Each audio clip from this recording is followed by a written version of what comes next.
Hi guys, welcome to my channel. In this video, I'm going to draw a ball gradient. So it's basically going to be a shading tutorial where I will shade a ball. I'm using a predicting tool here, which will help me draw a nice circle in Autodesk Sketchbook. That's the software that I'm using. I'm going to choose a proper color that I want to shade the ball with. So choose that and then choose another layer. Will just make everything a lot easier. It will make the shading easier. So just choosing a darker color.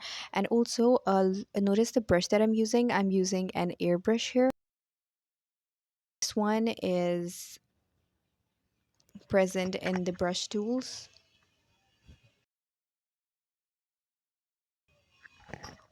So I'll basically just shade the areas that I want to shade.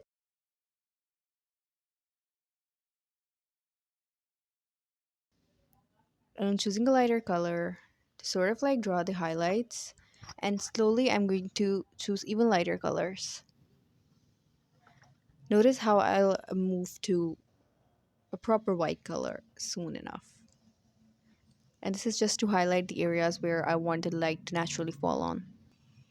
Also, it's better if you adjust the background color. The last slide that you can see, it's basically the background, so you can adjust the color there. It's better because everything will make a lot more sense. Your highlights and your shadows will be more visible.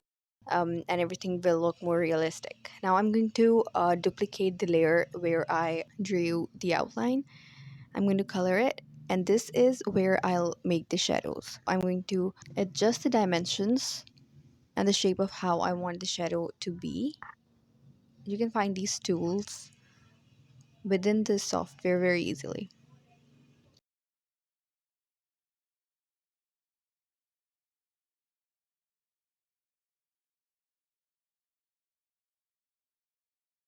And I'll decrease the opacity, and now you see how it looks.